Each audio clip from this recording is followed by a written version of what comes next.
हमें जो तरक्की करनी है अपने पेट के लिए नहीं करनी, इस तरक्की की इस्लाम हौसला अफजाई नहीं करता। हमें तरक्की करनी है आइंदा आने वाली नस्लों के लिए। अगर आप इस नीयत से तरक्की करेंगे तो ये तरक्की कब्र में भी आपको फायदा पहुंचाती रहेगी। आपका जो विजन है, आपका जो हदफ है, वो टाइम बाउंड नहीं होना चाहिए, वो इस दुनिया के लिए नहीं होना चाहिए, वो लामुतनाही होना चाहिए। अब आप कैसे वो तरक्की कर सकते हैं? यूसुफ अलैहिस्सलाम की मिसाल हमारे सामने। यूसुफ अलैहिस्सलाम ने एक ख्वाब सुनाया था बादशाह को, ख्वाब की ताबीर बताई थी। बादशाह सो रहा था, उसे ख्वाब आया कि मैंने देखा कि 7 मोटी मोटी गायें 7 पतली गायों को खा रही हैं। तो बादशाह सलामत जब सुबह उठे, मिस्र की बात है, ये 4-5 हज़ार साल पुरानी तारीख। तो बादशाह सलामत जब सुबह उठे हैं तो उन्होंने अपने दरबारियों को बुलाया। कुरान की ये आयतें हैं जो मैं आपके सामने बयान कर रहा हूं। बादशाह ने कहा, इन्नी अरा सबअ बकरातिन सिमानी यअकुलुहुन्न सबउन इजाफ व सबअ सुंबुलातिन खुदरी व उखरा याबिसात या अय्युहल मलअ अफ्तूनी फी रुयाया इन कुंतुम लिर्रुया ताबुरून। मैंने देखा 7 गंदुम के तरोताज़ा खोशे वो 7 खोशों को खा रहे हैं और मोटी मोटी गायें खा रही हैं पतली पतली गायों को। तो उसने अपने सारे वो इजलास बुलाया और कहा कि मुझे इस ख्वाब की ताबीर बताओ। वो बेचारे सर जोड़ के बैठ गए कि मोटी गायें पतली गायें ये कुछ समझ में आने वाली चीज़ नहीं है। जब किसी इंसान को कोई चीज़ नहीं आती ना तो वो सवाल पूछने वाले ही का मजाक उड़ाना शुरू कर देता है। तो उन्होंने कहा, अज़ग़ासु अहलाम, बादशाह सलामत ये कुछ परागंदा ख्यालात हैं। असल में आप सारा दिन हुकूमती कामों में मसरूफ़ रहते हैं, बगावत के ख़तरे, तो वो मुख्तलिफ मुंतशिर ख्यालात ख्वाब बन के आपके सामने आ गए। मोटी गायें पतली गायें ये सब चीज़ें, कोई मतलब नहीं है इसका। अच्छा ख्वाब होता तो हम ताबीर बताते। यूसुफ अलैहिस्सलाम को बताया गया, यूसुफ अलैहिस्सलाम ने ख्वाब की ताबीर बताई कि अनकरीब मुल्क में कहत पड़ने वाला है, 7 साल शदीद कहत रहेगा और वो पूरे मुल्क की मईशत की ऐसी की, शुगर है आप लोग बोले, ऐसी की तैसी कर देगा, बेड़ा गर्क होने वाला है। लिहाजा अभी से अगले 7 सालों के लिए गंदुम को स्टोर करना शुरू कर दें। पूरी दुनिया में कहत पड़ेगा, पूरी दुनिया यहां आएगी लेने के लिए, तो आपने स्टॉक करना है अपने लिए भी और दुनिया के लिए भी। उसका फायदा यह होगा कि आप फरोख्त करेंगे तो आपकी मईशत और मजबूत होगी। बादशाह ने बुलाया, बड़ा खुश हुआ बादशाह के, यार ये तो हमें बड़ी तबाही से बचाया। तो बादशाह ने कहा कि आप मांगिए, क्या मांगते हैं। ये बहुत अहम पॉइंट है जो मैं आपसे जिक्र कर रहा हूं, बस ये थोड़ी देर आप तवज्जो के साथ सुनिए। बादशाह ने कहा कि आपको क्या चाहिए। जाहिर एक सही ख्वाब बताया ना कि आप मांगे, क्या मांगते हैं। अब आप बताइए, मैं और आप होते तो हम अपने विजन को सामने ना रखते, हम अपने पेट को सामने रखते। हम कहते, बादशाह सलामत मैं बहुत बड़ा बुजुर्ग हूं, मैंने आपको सही ताबीर बता दी, कोई भी नहीं बता रहा था, तो 20 बकरे आप मेरे लिए काटते हैं। ऐसा ही होता ना, जो रूहानी आमिल टोपी ड्रामे बैठे हैं यही करते हैं ना, इतने बकरे कटवा दिए, इतने मुर्गे कटवा दिए।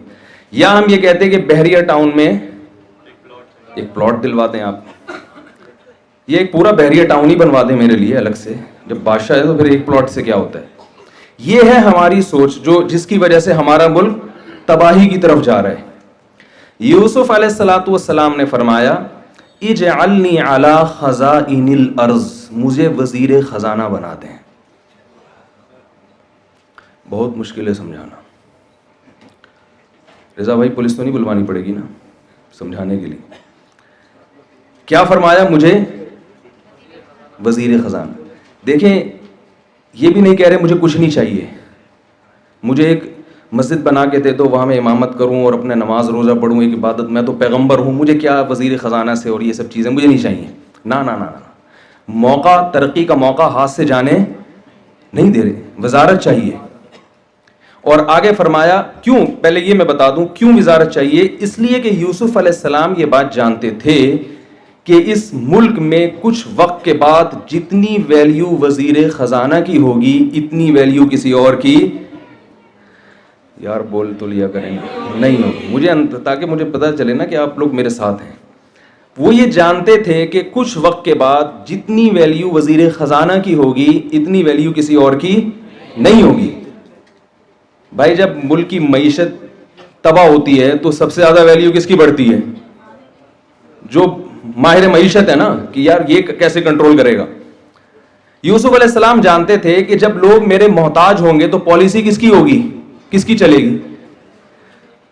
भाई जो जिसके लोग मोहताज होते हैं पॉलिसी हमेशा उसकी चलती है। तो जो मैं कहूंगा फिर वो होगा।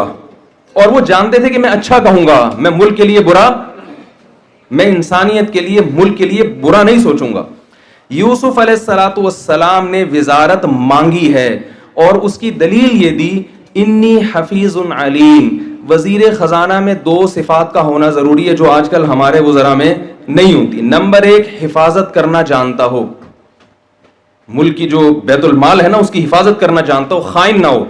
नंबर दो, अलीम, इकोनॉमिक्स का माहिर हो, इल्म जानता हो ये कि कितना स्टोर करना है और कितना तकसीम करना है, यानी उसको डिवाइड कैसे किया जाएगा, उसमें मईशत में तवाजुन कैसे पैदा होगा।